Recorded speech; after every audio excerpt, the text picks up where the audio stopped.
Hello, I'm Leigh Campbell, host of Nothing to Wear, and today I have Holly Wainwright on the show. She is a powerhouse for many reasons.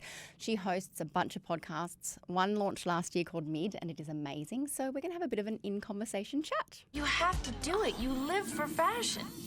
Hello, Leigh. Welcome to Nothing to Wear. Before I ask you the questions I ask new guests, I want to set the scene for listeners because a little over 7 years ago, you emailed me and said, would you like to come and work at Mamamia? Long story short, here I am. And for many of those years, you were my official boss. And now you are my co-worker, executive editor, colleague. And one of my favourite things about working at Mamamia is when I'm out in the wild and we're sort of talking about work, people go, oh, I know, because you work at Mamamia and I'm an Out Louder, and is Holly really as smart? And that's literally the thing that happens most often. And I love you because I think you very authentically walk the line between vulnerability and questioning of aging and all that stuff. You host Mid, which is phenomenal. But then you're very sure of yourself in your opinions. And I just think that's really a nice balance. You're not arrogant, you're fucking smart, but then she's gonna cry. But then you can be quite vulnerable around this sort of stuff. And that's why I wanted you on here, because also after 7 years, I think you're more stylish than ever. It's probably because I've been hanging around with you. No, well, I'm going to set the record straight with Mia, because you are on Mamamia Out Loud, Australia's third biggest podcast. Yep. And some people might have heard some of this first info there, but let's start, my friend Holly. You mean my friend Mia, who's always telling me that I don't have any style? Yes. And she is wrong. Style is different for everyone else. So I ask first-time guests, can you describe your style in 3 words? You know, this is embarrassing because we did this 3 words style thing on Out Loud, and I can't remember what mine were. But I think they were something like relaxed something, and then it was suggested to me that one of them should be French, and I got really into that. And then you said to me, no, it shouldn't be French. I think, like, if I have a picture in my head of what I want to look like, right? I want to look like effortless, but put together. Yes. And I'm really attracted to a slightly boho vibe, but not like hippie boho. Not Tree of Life boho. And I love navy. I love colourful shoes. I love a nice shirt. I love, like, I don't know. What's the word for it, Lily? What's the word? I don't know, but I think we're working on your 3 words. Obviously, we haven't got them. I don't have mine. What is French in terms of a word? Because I think Brenton tee, long sleeve Brenton tee and a beret. No. The reason that I went with French is because if I was picking a style icon of the last few years, it would be Sylvie from Emily in Paris. Okay. Right. Now, not strictly speaking, because she flashes a lot of flesh, and I do not. Yeah. But she is an older woman, as am I. I am now officially 53, which is officially quite grown up. But she doesn't conform to lots of rules, but she always looks great. She wears these gorgeous... And she's in Paris. And she's in Paris. And she wears these gorgeous silk shirts. But you know that look, the look I'm aspiring for as a grown-up is she looks older. She's not trying to look 20, and I am not trying to look 20 or dress 20. And there's all this thing about we should all be wearing what the Gen Zs are wearing. And I'm like, no, I want to look like a grown-up, but I don't want to look like I've given up. Too matronly, which is a silly word in itself. I know, but it's kind of what everybody thinks. It illustrates what we're trying to say. Okay, we're going to work on your words. But I don't she's have French. words because my words change because I have many different personalities. So I don't think you have to have words, but I think you're very sure of your style. So that's okay. Before we get into the topic, which is you and Mid and your amazing podcast Mid and Thank how you. you're a very stylish woman. Oh, gosh, thanks. The 10% of your wardrobe you wear 90% of the time. So what is on high rotation? Jeans. So a few years ago, and I wrote about this, and I've remained very wedded to this, which is I think one of my style flaws is that I hold on to things a look for too long. But I found a jean that I love a few years ago that are by Kireina. They're an Australian denim brand, and they're called the Freya, and they're kind of wide leg, high-waisted but not too high-waisted, wide leg but not too wide, and I just love them. And I have a pair. I have a white pair, I have a dark blue, I have a light blue, I have a mid-wash, I have those jeans in almost every colour. And if I don't know what to wear, my go-to uniform is those jeans with a shirt. I really like shirts as I've gotten older, away from T-shirts, that kind of thing. Shirt and an interesting pair of shoes. That is like, I don't know what I'm wearing that. Because Do you know you what don't I mean? really have to think about it. You know what works for you. And I really like that kind of, it's a bit 70s. I was going to say you give off a bit 70s. I like a bit retro. I but like that. not roller skating retro. No. Yeah. So I think that it's true. Also, you would be so mortified if you came to my house, Leigh, because I don't really have a proper closet because the bedroom anyway, long story, but my clothes are all over the house. Some are in Matilda's room, some are in Billy's room. Oh, that's hard to get ready. I know.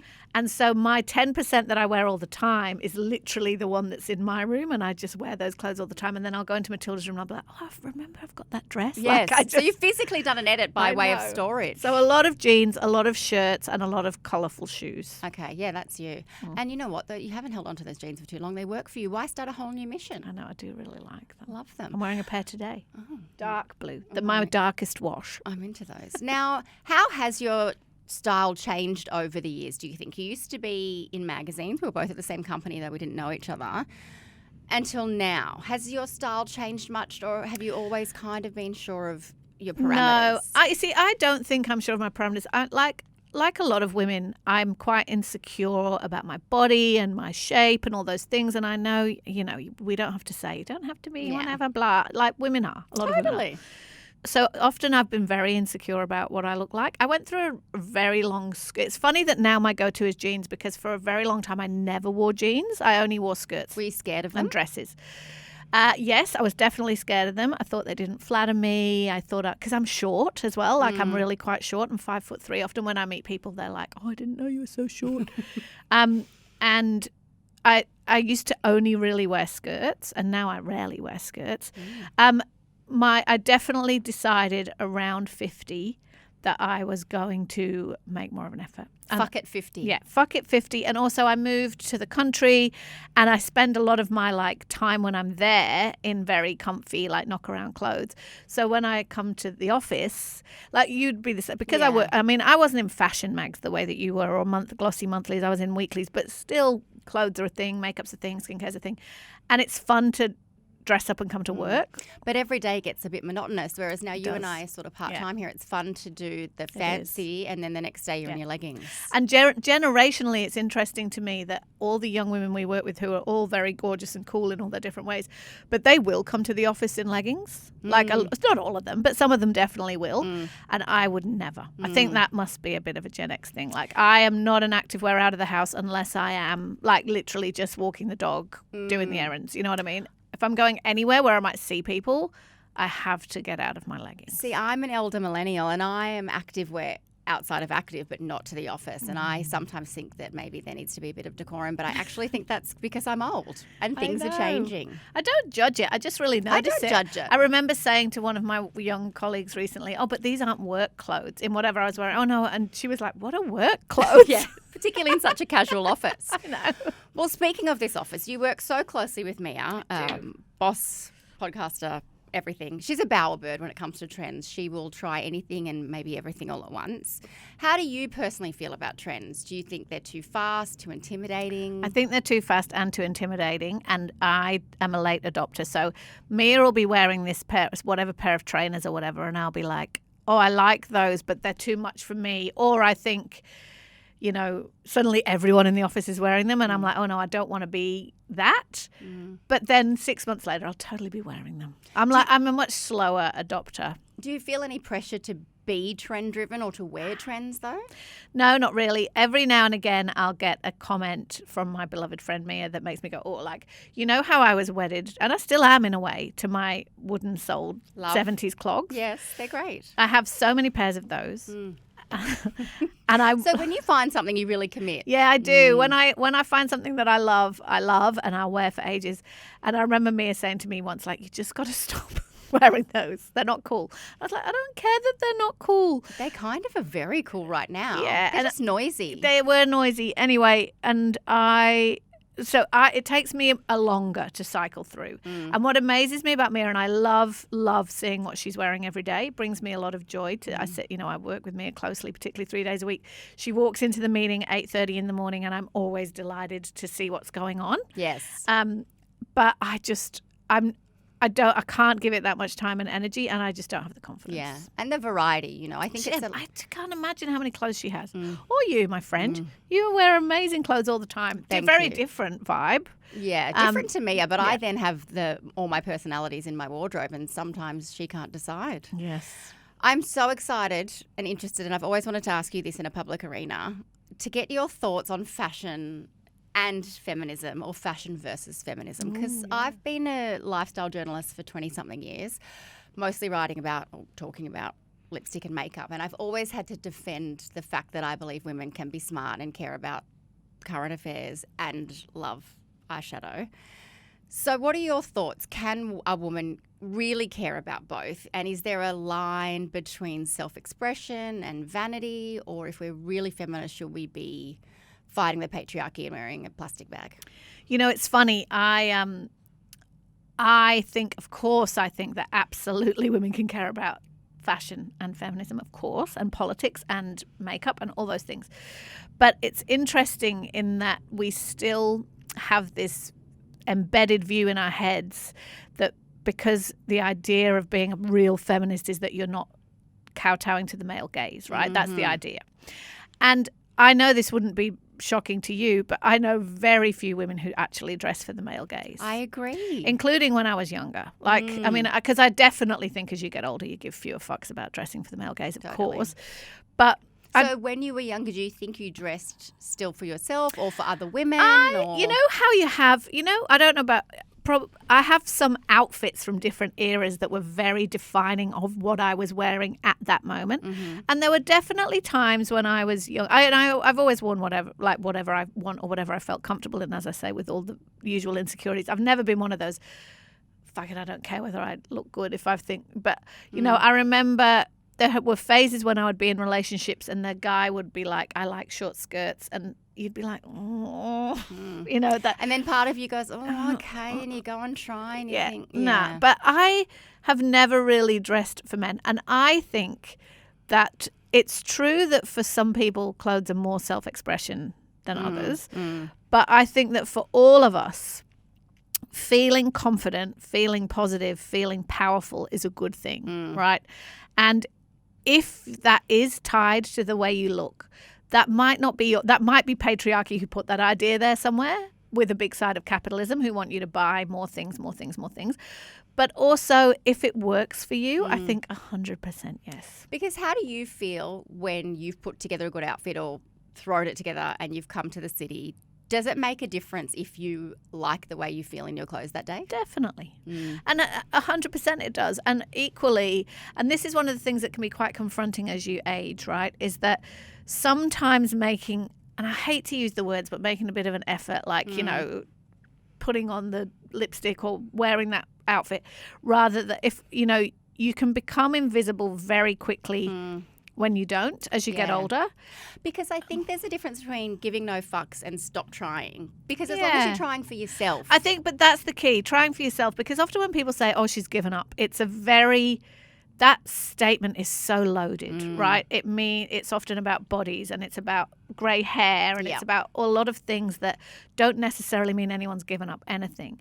But what I do think, and I've certainly been through periods of my life like this, when I don't like the way I look at all, I do try and disappear. Yeah, you shrink. You shrink, and I often say that I can be invisible if I want to be, because as I hate the term middle-aged, but that's how the external world would look at me. If I'm wearing my daggy leggings and a big old T-shirt and I've got my hair scraped back and I'm not wearing makeup, then of course I just look like a middle-aged lady. And do you like that? I do. I like the ability. I mean, I'm 43 next month, and I think I've got to the point where I dress fully for myself, not for my girlfriends anymore, definitely not for my husband because I'd be wearing red latex. But I also I care what I want to care, but I don't feel pressure to care if I don't have it in me that day. If I don't have it in me, I don't have it in me. But I think what's interesting is that if the story you start telling yourself is that I'm invisible, I'm no longer interesting to look at, I'm no longer valuable and to be seen in this world, because it's a really, really pervasive idea that only young women are interesting and sexy, right? God, yeah. And so we've all digested that. And so if you, it's fine if that's fine for you. But I have a theory that the reason that women at a certain age suddenly start wearing red lipstick, which I certainly did, I'm weaning myself off the red lipstick, or the big earrings, or the bright beads. all those stereotypes we have.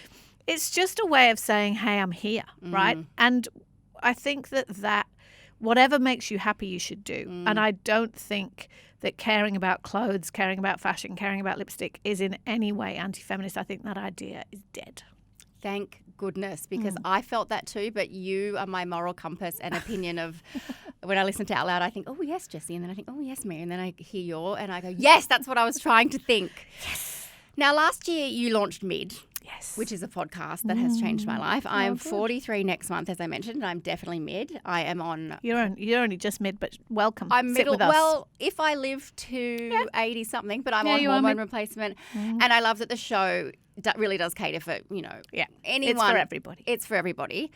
How has Mid changed, you hosting Mid, which has been phenomenal success, changed how you feel about all of this stuff in terms of getting dressed, putting in an effort. Also, our podcasts have recently gone video, which is so rude. To be honest, I don't hate that. That's a throwaway comment. No, I don't mind. I don't care, right? Yes. But I don't know that many women who love looking at themselves endlessly, close up, talking, face. All over the internet. Yeah, and you have to be on every day. So I've had to. It's interesting because we were just talking about, I am here, I'm still here, I'm not invisible.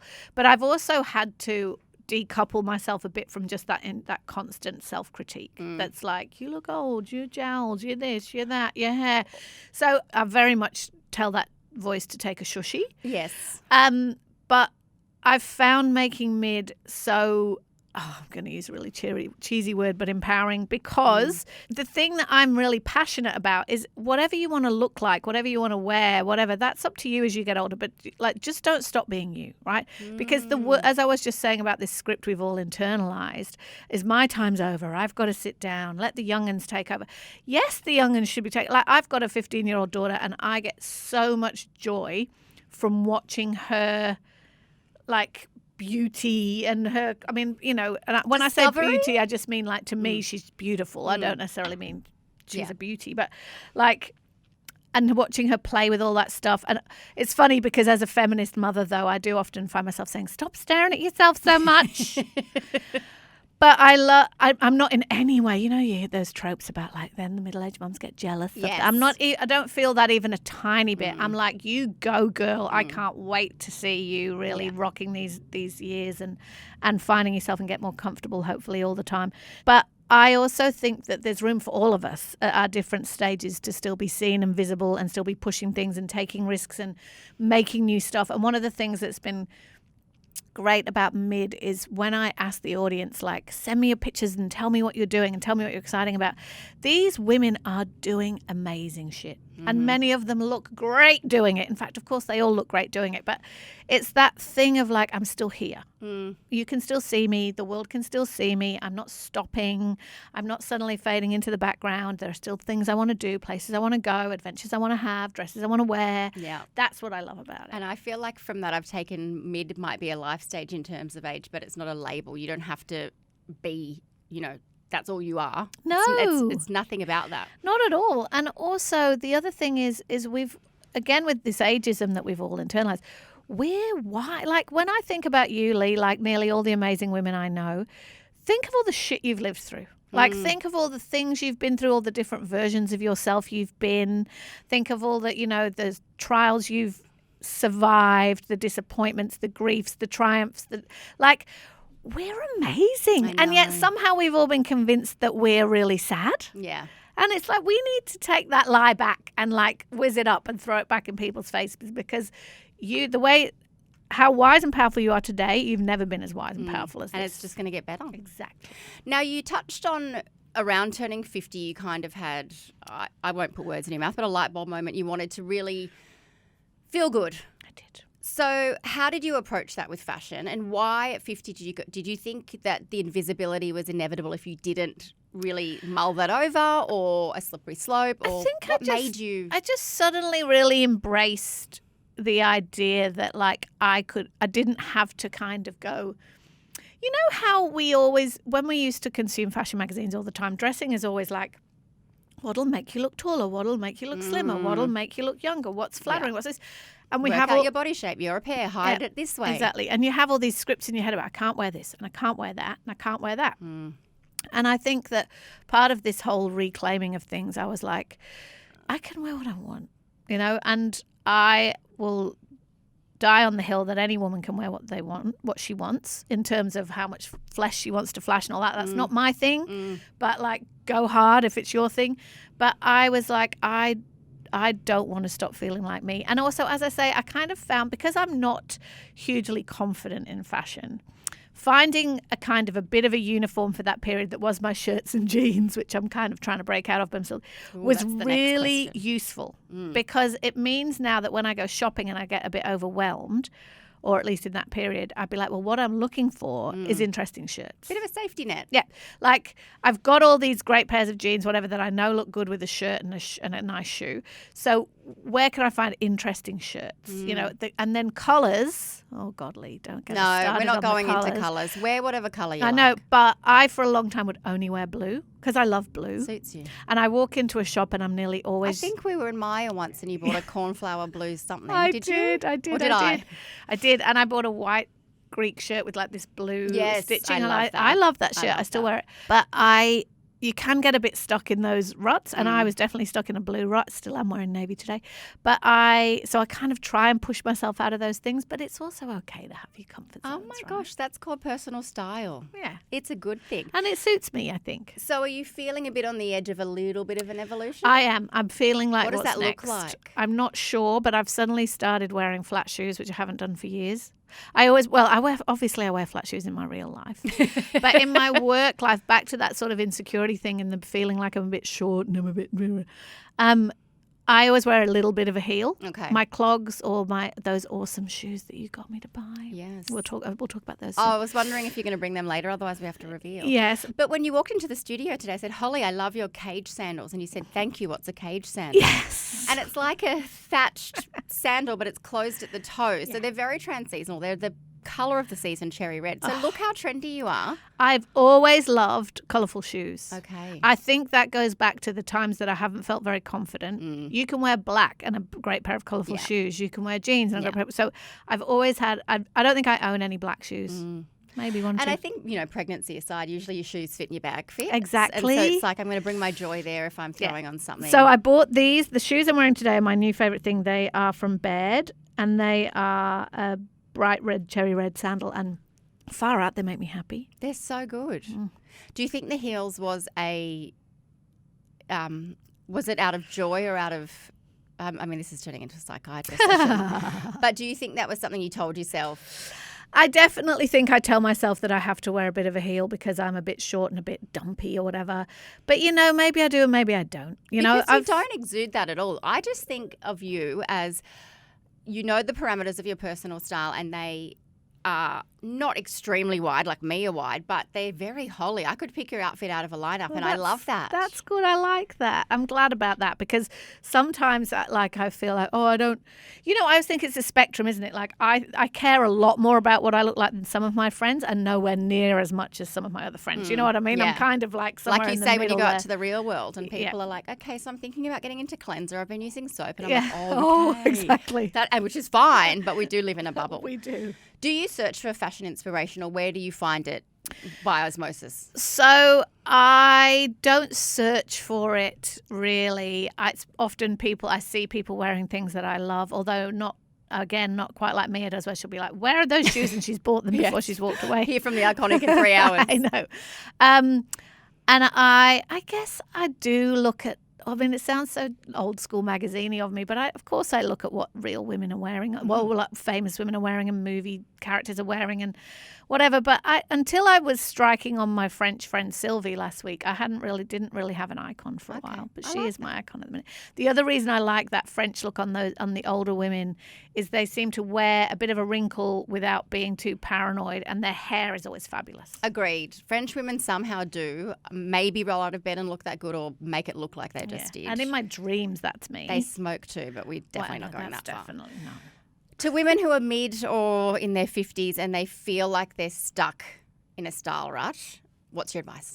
I think that find a couple of pieces that make you feel great and work from that. Because I know I know I've already said it a few times, but I think that just discovering this bit of a uniform for me was a bit of a turning point. And then it let me play with it. So then I was like, oh, well, if I can wear this kind of 70s-ish jean and shirt thing, I could probably wear like a denim A-line with my cloggy shoes, and that would look really good. Yes. You were great with that. Yeah, that was good. And it's still in the same vein. Yeah, exactly. And so that made me feel good.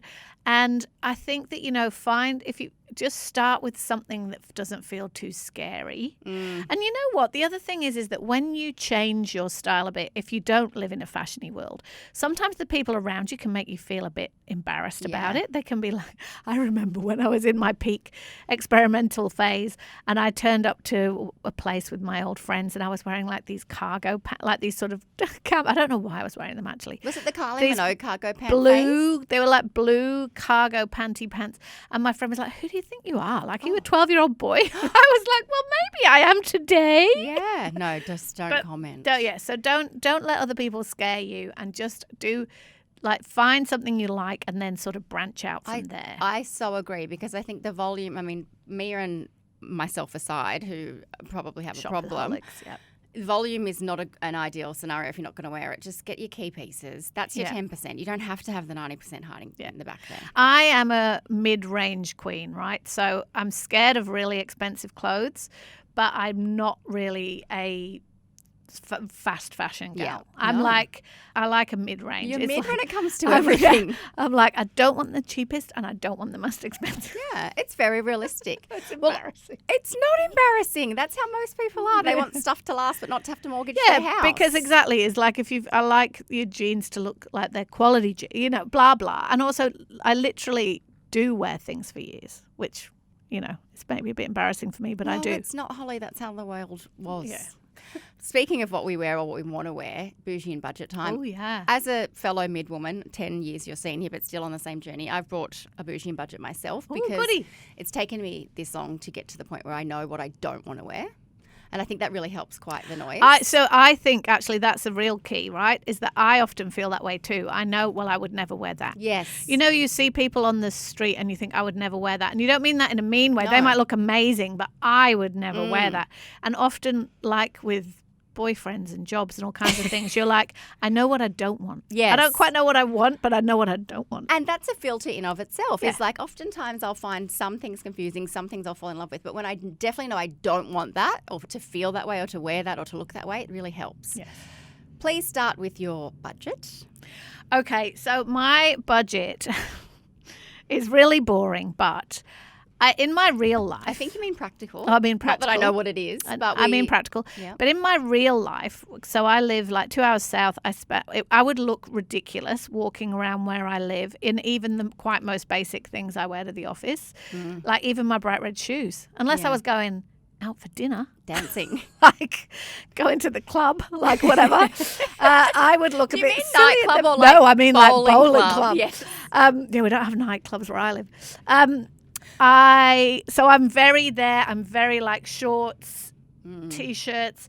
I went through a phase a few years ago which I still am in a little bit, is little cotton shirts from Tree of Life. You can wear it over your swimmers. Wait, what colour? Well, I've got them in lots of different colours, but like some of them are a little, like a button-through cotton shirt. And I went through a phase of always wearing those over your swimmers on the weekend. They're not too posh to be in the garden. But my MVP of budget fashion is a pair of denim shorts. So as you get mid, and this isn't true for everybody, some people can still rock the hot pants. But no, I don't want to. I wear shorts in summer a lot, right? But they have to be the right length, not too short, but not too long. No. And wide enough on the thigh. Yeah, wide enough on the thigh and high enough in the waist that they're a bit flattering, but that you don't feel like you're buttoned up. And the best pair I found are from Just Jeans. And they're called the Original Seam Front Short, and they're denim, and they're about $55. Can I please see a picture? They're just like this. Oh, yeah, they're fabulous. Yeah. Fabulous. They've got that kind of... Yeah, wide enough in the need. thigh. Yeah. Thank you. They can't be tight on the thigh. Oh, my God. I live in this style of short too. Yes. Often I do a paper bag waist, though, because with my endo, I like that. It kind of looks fashion, but then when I'm bloated. And if it's not wide enough on the thigh, I'm furious. Yeah. No, you need Just jeans. I think, and so I have worn those all summer long, and I just think that when it comes to things like shorts, I'm not going to spend lots of money. No. But also, it's a particular cut that you want, and then when you find it, that's your one. I agree. I found some that I love too. And look, I will wear a longer short like that with maybe a kitten heel and a shirt to the office. But then at home, I'm so hot and I'm so perry, and my bedroom is in the attic, and I'm in a Uniqlo cotton singlet and those shorts. Yeah, that's life. And I love them. My budget is a bag. Because I feel like metaphorically when you get to mid, you need good shoes and good bags because they're carrying you. I need a good bag. They're Leigh. Help carrying me. your shit and your emotions and your to-do list and everything with you. And so that's why I think, I'm not saying expensive, but quality shoes and bags really get you through at this life stage because you're sick of being uncomfortable and you're sick of your stupid little bags that you can't carry anything in. So it's the Marks & Spencer M&S Collection Quilted Shoulder Bag. Oh, I'm about to buy I'm out this, to Holly. Google. Well, it's $99.99. At the time of recording, they have 20% off selected styles. This is included. They always have 20% off. The whole thing zips shut. Because I'm in the phase of forgetfulness, throw, rush life, and I put it in my car, and of course I break, and then my bag falls over and everything's everywhere. Oh, no, I hate that. It's $99.99. It's huge. It zips shut, great for travel. And then there's like a tanny colour. They've got really good bags at the moment, Hole. Like, I want a tote that fits my whole life and zips shut. Okay, what is your bougie? All right, so both my bougies are things I haven't bought, but I think I'm seeking permission, right? Because... And don't forget, you have to tell listeners about the shoes I helped you buy. Oh, 100%. So I don't know if these classify as bougie. I guess they do. But last time I asked you about, I said I want a mid-heel, pointy, like looks dressy but not uncomfortable. You put me onto this brand called Vivaia. Am I saying that right? That's right. Vivaia, and I bought these pairs. Oh my God, I love them. I'm so excited for it to be cold so I can wear them again because they're like very closed toe pointy, a bit much for this time of year. Dark red, which is one of my favorite colors. It's got these like see-through directional heels that I love. Little bit of a heel, but not too much. Very pointy, which I never normally wear, but because they're this stretchy material, they're great. It's like a knitted fabric. A lot of people will have seen ankle boots, like pointy ankle boots in this knitted fabric, almost like a polyester sock type vibe. But these ones, they do a court shoe and a slingback. So good. And then I bought those and I wore them to death. And then I bought a navy blue slingback pair of those with a little kitten heel. And I love those too. And they are comfy and they are great. And that's the thing, is that one of the things I think about trends is I don't feel like I'm cool. Well, I don't want to be. It's not that I don't feel I am cool enough to wear something really like out there, directional, like, stretchy boots. But I like a hint of it. Do you know what I mean? So but those you want are to great. wear it next winter and the winter after, and you want to be comfortable. Exactly. But the thing I'm thinking about buying is there's this, to be honest, now I'd probably have to find a vintage one. There's a dress that I have hired from Dress Hire Place 3, maybe 4 times now. And it costs me $200 every time I freaking hire it. I should have bought the dress. And it's a Rixo dress. Oh, I love Rixo. I wore it to the live show, the Sydney live show last year, Mamamia Out Loud live show, and it's green, because green is another colour I can wear. And it is sequins, but it's got sleeves, because this is a big thing for a lot of mid women. And again, I'm not telling anyone to cover their arms, but for me, like, it's got sleeves, but it's still gorgeous. And you feel better with that kind of cut. Oh, it's got these wide sleeves. It's got a very lovely cut. I love that freaking dress. It's called the Coco sequin dress. Permission to purchase, but may I suggest, if you've hired it from the same place that many times, offer them to buy it, because oftentimes hire places will sell ex-rental. So just say, hey, can I buy that? I pretty much live in that dress. Yeah. Anyway. And the other thing I'm dying to buy that I need permission to is Habbot Shoes. Do you know that brand? Habbot? Please. They're Australian, quite classy shoes. I go to their site all the time and just look at them all, but they're like, see, this is the thing about shoes. Those shoes are about OT. They're $4.95. Yeah, they're like expensive. They've got some for like $3.20, which is still very expensive. I love a lot of their shoes. But then these bed sandals were $2.69, which is quite expensive for me. But you're I paying love for them, comfort and they're very like comfy. Stopping to go to the you won't have to go to the physio. It's worth it. Yeah, but I shall look into this and report back. And a nice segue there is my bougie is a pair of shoes. Not as bougie as the original shoes I wanted, so they're a dupe. So because I'm ready for winter already, I'm so I love that you're chomping at the bit to get into your winter wardrobe. And my winter is similar to last winter, that I'm doing a lot of light colours, greys and beiges, and I don't love a dark shoe, either do you? Do you? You don't miss colour. You're not a colour person anyway, are you? It makes it harder to get dressed. Yeah. I like shades. Yeah, you look great in neutrals. Thank anyway. you. Well, I have very large feet. Not that it doesn't matter, and I don't have ankles, so I'm not really about a big chunky black loafer because it just would look silly. So there's a loafer I've wanted for quite a while. It's a Saint Laurent loafer, which I will not be purchasing as it is not in the budget, and also the dupe is fabulous. So the Saint Laurent loafer is called the Le Loafer leather loafers. They're $1,600, and they come in sort of an ivory colour. Our lovely friends at Tony Bianco have done a similar, I'll say a dupe, but not a rip-off, called the nice. Gatsby flats. And in the colour I like, well, the colour I bought that's on the way is vanilla Venice, because I'm going to be like a light coloured, like a milky coloured loafer with my wide leg pants, which I'll never give up, and my jeans, but also I'm going to be a flowy maxi and a knit. So I love the flowy maxi and the knit. I'm proud of myself for not spending Saint Laurent money, and somehow that made me justify shoes over $200 from Tony Bianco. But I've got the other of their flats. They're comfortable. They've got a good returns policy, so when they turn up, if I don't like them, I'll return them. But I just think women of a certain age are sick of being uncomfortable. I want shoes I look forward to wearing that are comfortable, and a bag that carries all of my physical and emotional life. I'm totally here for you. Holly Wainwright, I love you. I love you too, friend. It's been so good. Can I come on all your shows? Yes. I don't want to come on yours because that means I'm officially mid and I've only just started my gel. Thank you for joining me. Thank you, Leigh.